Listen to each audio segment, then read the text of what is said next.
My name is Michael, a man in his 20s who dropped out of high school. I'm going to talk about my past and some recent events. My family was extremely poor. Both of my parents were often ill and not in good health, leading to frequent absences from work and thus low earnings. Moreover, they both worked part-time jobs, so it's probably more accurate to say we were living in extreme poverty. We had 2 younger brothers at home, making it even harder to get by with our parents' part-time incomes.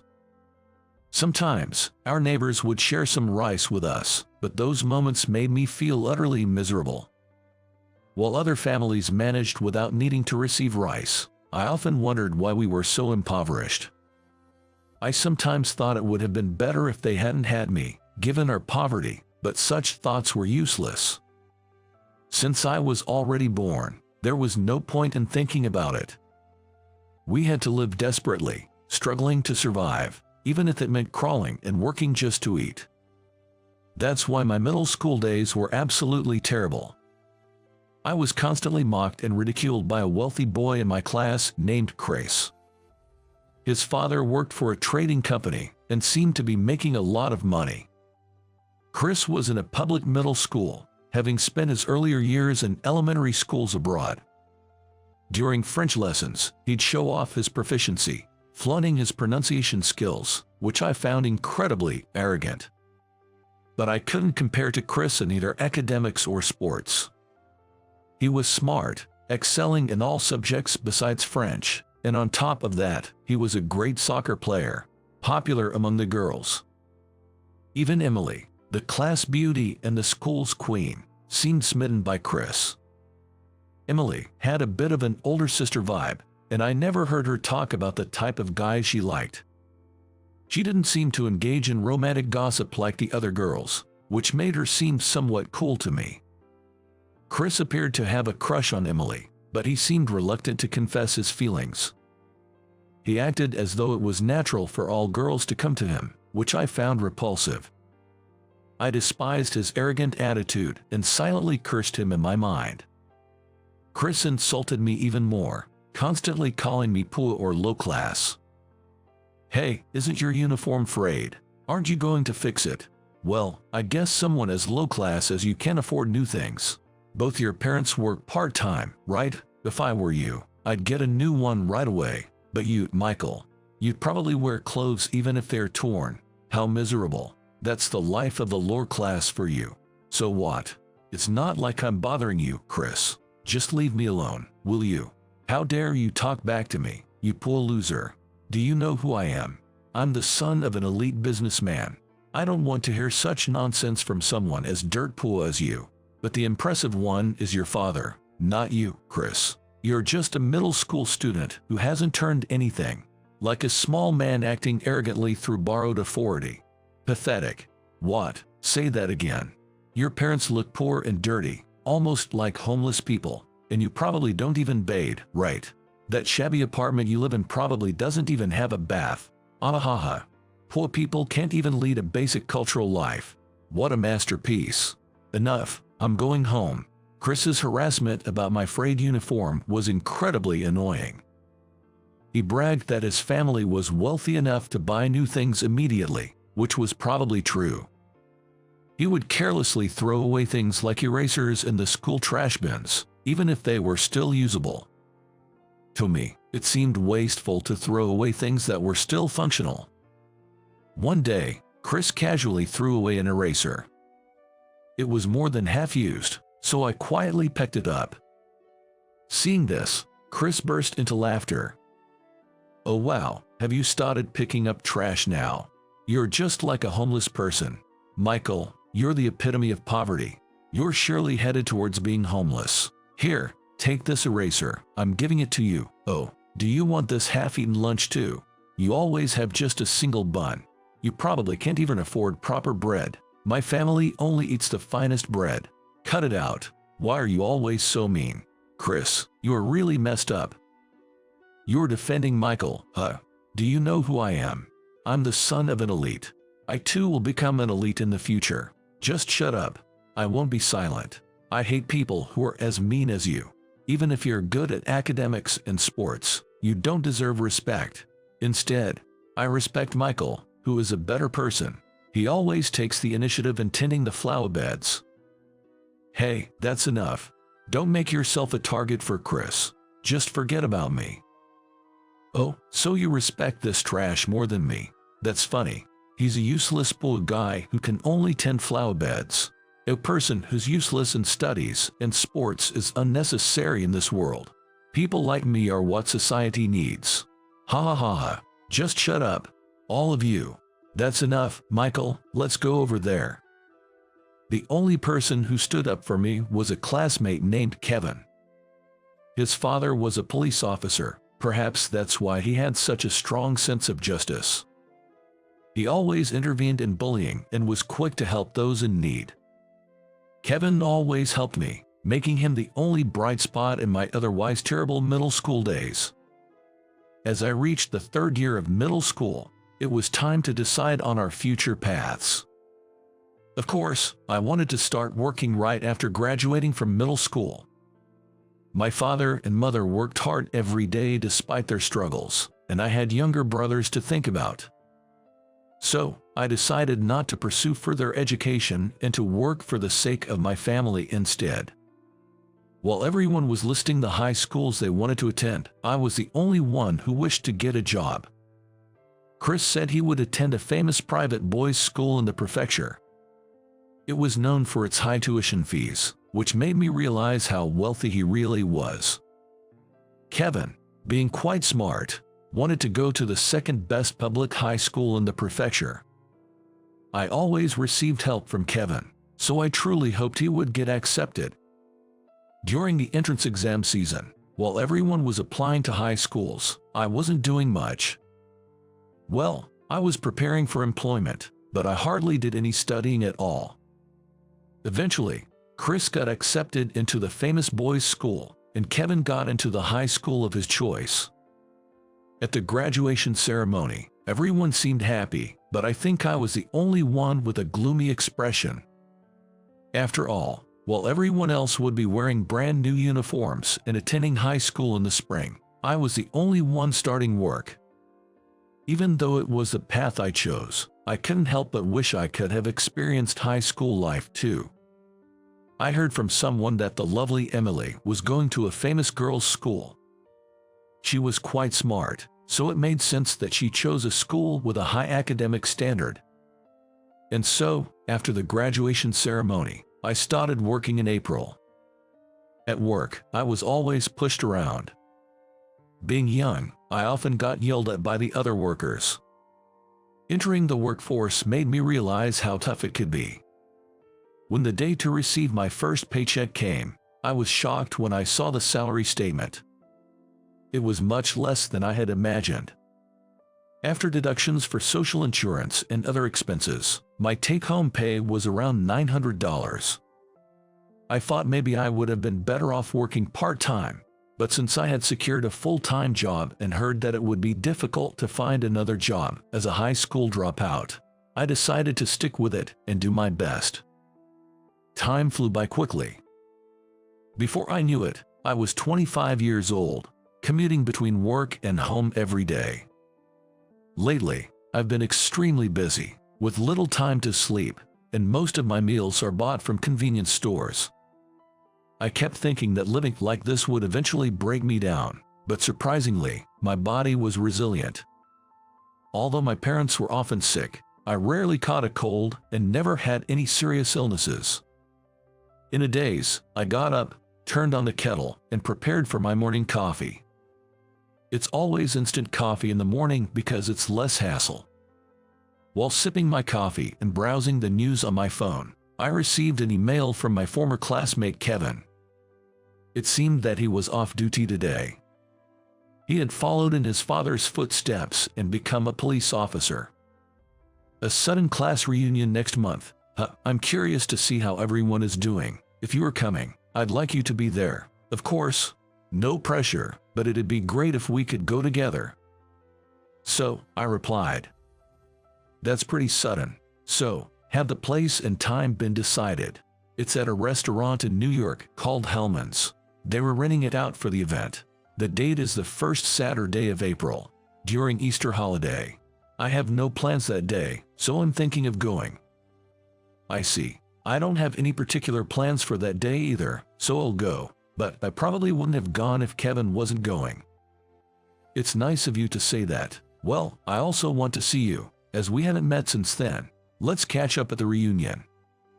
And so, I decided to attend the reunion during Easter holiday.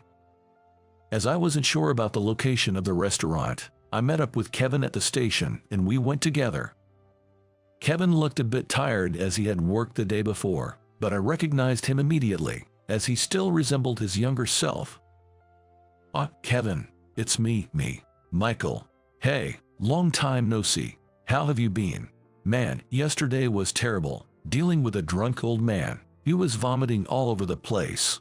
Being a police officer must be tough, but it's an important job, keeping the city safe." "Well, I'm not in the career track, just a regular officer at a police box. I even failed to get into university." "That's still impressive, Kevin. You're doing great." Kevin had failed to get into university and then took the police exam as a high school graduate, where he got accepted. His father, being a career officer, was apparently happy that Kevin had become a policeman. Kevin's family had a history in the police force, so it must have been gratifying for them that he followed in their footsteps. Then we arrived at the restaurant. It had a very stylish exterior, the kind of place women would like. I didn't have a girlfriend, but I thought if I did bring one here, she would surely be pleased. Inside, everyone had already gathered, and Chris was loudly chatting away. Noticing us, Chris smirked and said, Well, the university dropout and the high school dropout have arrived." "Huh? Come on, you don't have to say things like that at a reunion." "But it's true, isn't it? You were pretty smart, but it's a shame you didn't get into your first choice school." "Well, I guess it just means I was way smarter. I graduated from the prestigious Brown University and am working at the same trading company as my dad. I'm an elite, you know. I'm already earning nearly $90,000 a year. That's why I can live in a luxury apartment. Soon, I plan to move into a tower apartment." "Ah, is that so? And you, the bottom dweller, must still be living in poverty. What's with those lame clothes? Can't afford anything better. I'm wearing all designer brands. This is from Aramar, and my watch is Omega. Pretty cool, right? Stuff you guys could never afford. An elite like me has to wear such things. Sure, I'm not that interested in brand stuff, so do whatever you like. Keep pretending to be tough, loser. You're going to live as a bottom dweller for the rest of your life." Chris continued to brag about himself. He was already married, boasting about how beautiful and skilled his wife was in cooking, and how he could afford to have her as a full-time housewife. But the way he talked about letting her be a housewife irked me. There are various reasons why women become housewives, like mutual agreement or the challenges of childcare. Chris didn't have any children yet, and his remarks made me wonder if he looked down on women. He always seemed to think that all women must love him and took for granted that he was attractive. That's probably why he could make such comments about women. I thought any feminist would be furious hearing him speak. Hey, Emily, do you have a boyfriend? You're not wearing a ring, so you seem single." I'm quite busy right now, so I don't have a boyfriend. Maybe when things settle down, I might consider it." "Really? Don't you want to snag a man like me, an elite? You know, I recently had a project approved that I proposed at work. My boss praised me a lot for it. It's practically a guaranteed promotion. After all, I am an elite, a graduate of Brown University." "That's impressive." "And as a reward, I bought the wallet I wanted. It cost $1,800, but that's normal for an elite like me. Working hard in a trading company. Wow, that's something." Emily, who was the school's queen, was still elegant and beautiful. In fact, she seemed even more refined than in middle school, almost like a young lady from a good family. I had heard that Emily's family was quite wealthy, but I didn't know exactly what her parents did. I guessed Emily wouldn't be interested in a nouveau rich like Chris. Moreover, Chris, despite being married, was flirting with Emily, which was truly distasteful. He kept boasting about his greatness, but Emily seemed utterly uninterested. Then Chris glanced at us and turned back to Emily, saying, "Do you know, this guy's annual income is only $9,000. I'm making $81,000 now, and it's almost reaching $90,000. It's so sad, isn't it? Being a high school dropout really puts you at the bottom." Hey, that's enough. Look, his parents were both part-timers living in a crappy apartment. Living in such a rundown place is just pathetic. When I lived abroad, my dad was an expat, and we stayed in a condo with a maid. I plan to be stationed abroad too and live in a luxury condo. I'll let my wife enjoy being an expat wife, and if we have children, I'll send them to international schools, just like I did. Stop it already. That's enough. I just wanted to leave. I had hoped to enjoy the reunion with Kevin, but it turned out to be too much. However, it suddenly started raining outside, and since I didn't have an umbrella, I decided to wait inside the restaurant for a while. About 15 minutes later, the other guys were excitedly talking about a luxury Mercedes that had pulled up in front of the restaurant. They had stepped outside for some air and were now making a fuss about the arrival of a black Mercedes, complete with a chauffeur. I went to the entrance of the restaurant. The chauffeur said, "Mr. Johnson, your car is ready," leaving Kevin and Chris surprised. "Wait, Johnson, are you talking about Michael?" "Yeah, I've been busy and couldn't get in touch, but I'm running a company now." "You're a president? Stop joking. How can you lie like that?" "It's no lie. You might know the company, a B Corporation." "That's our business partner." Not knowing the president of a partner company, that's just pathetic. I've always known that Chris was from BC Trading Company. After all, I've seen you coming in and out of our office. "What? I can't believe you're Johnson, the president of the major AB Corporation. I apologize for what I said earlier. Please don't report me to the headquarters. I don't mix personal grudges with business. Though, I might request to change the person in charge. By the way, Chris, I heard you've been unpleasant to our female employees." "What? I just received an email from that employee. This isn't personal. I'll be formally filing a complaint. It'll be interesting to see what happens next." I pulled out some money and handed it to Chris. Everyone was excitedly gathering around the Mercedes, but Emily stood composed and dignified. "Did you enjoy making fun of Michael, saying his annual income is just $10,000? She asked Chris. Chris was at a loss for words. "Well, that's because," Emily pressed, "where did you even get the idea that his income was $10,000? "From the company he first joined. I heard the pay was low." Chris defended himself. Emily counted. "Didn't Michael work his way up from there? You have no idea how hard he must have worked. I'm fed up with their talk. I'm leaving." Emily, "Wait. I guess I'll head back too." "Come on, Emily and Kevin. I'll give you a ride home." Chris was furious. "Damn you. Just disappear. I'm leaving anyway. It'll be interesting to see what happens to you," I replied coolly. I instructed the chauffeur to first drop off Kevin at his home. Then, I found myself alone with Emily, feeling somewhat awkward. I wasn't good with women and didn't know what to talk about. But I was genuinely glad that Emily had stood up for me. I had always found her beautiful and had secretly harbored feelings for her since middle school. However, coming from a poor family and being shabbily dressed, I never dared to approach her. Emily was intently gazing outside. Unable to do anything about the rain, I had called for a car. As Emily watched the rain beating against the window, she finally spoke. "I knew you were a very hard-working person, Michael," Emily said. "Really? I didn't think I did anything to make me seem that way," I replied. "Remember when you cleaned the school and removed stains that others couldn't? Or when you helped with the script for the cultural festival when everyone else was about to give up? You always helped out. I thought you were very diligent," she explained. "I didn't know you thought of me that way. I was just the poor guy who was always made fun of by Chris. He's still being mean to me," I said. "Ignore people like that. They're probably insecure. I dislike show-offs who only care about looking good. I don't want to associate with such people," Emily advised.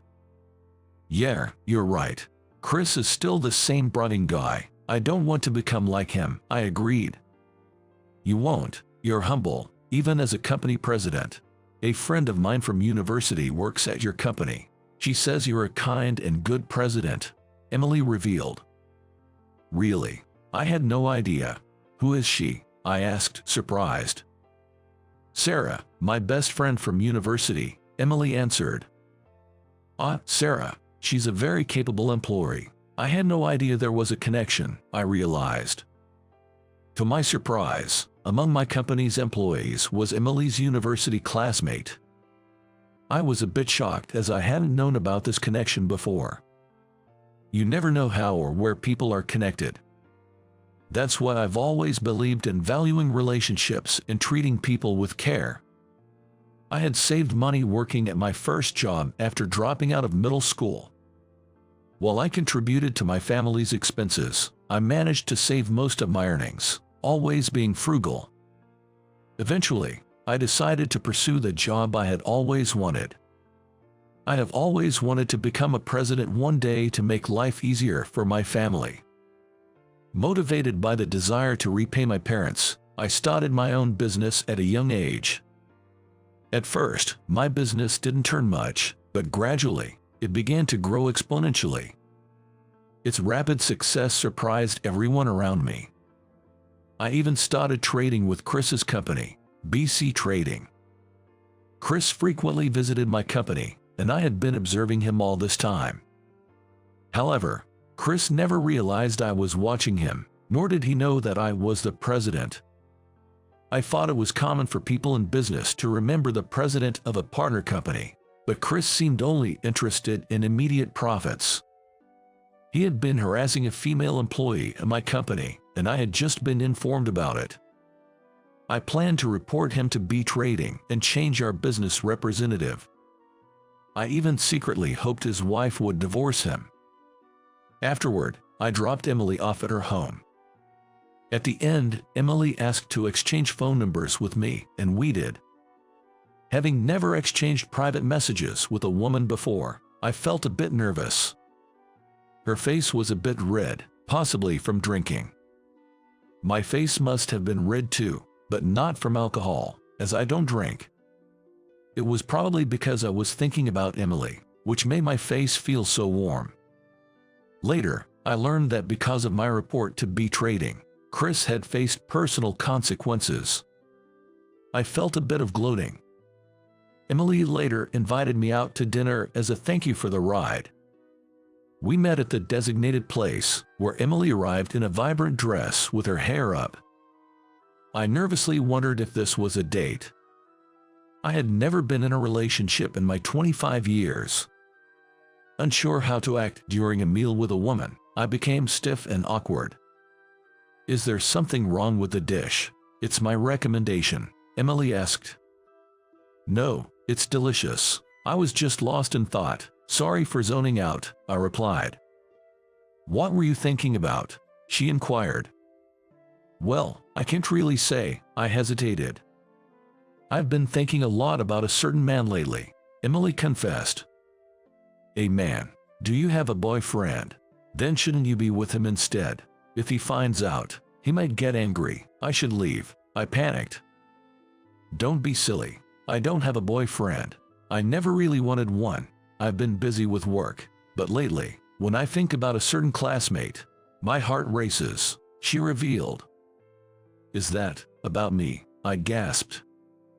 "That's about you," Emily said. She smiled mischievously and winked at me. I was taken aback. Was Emily always this playful?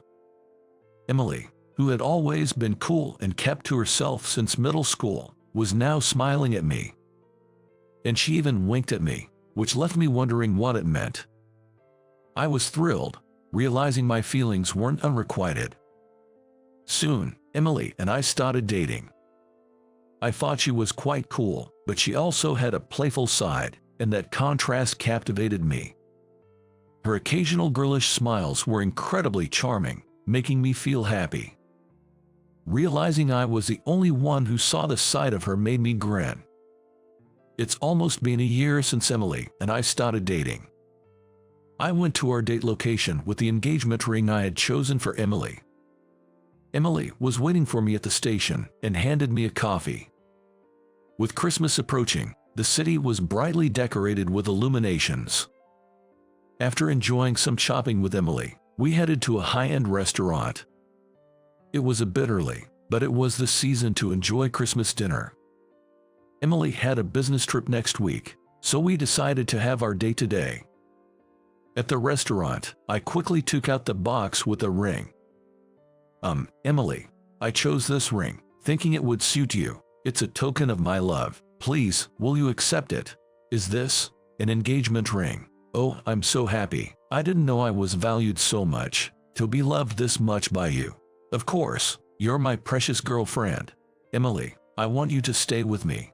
I will cherish and care for you for the rest of my life. And I'll value our family. And of course, if we have children, I'll actively participate in parenting. So please, will you marry me? I love you too. Let's be together from now on. I'm looking forward to it. And so, Emily and I got engaged.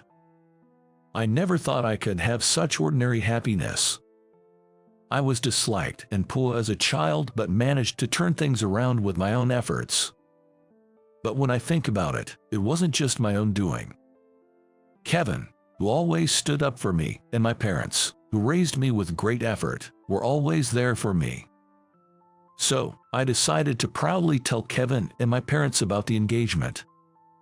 When I informed Kevin by email, he was overjoyed. He even called me, crying with happiness for me. I was grateful to have such a good classmate, and I ended up crying too.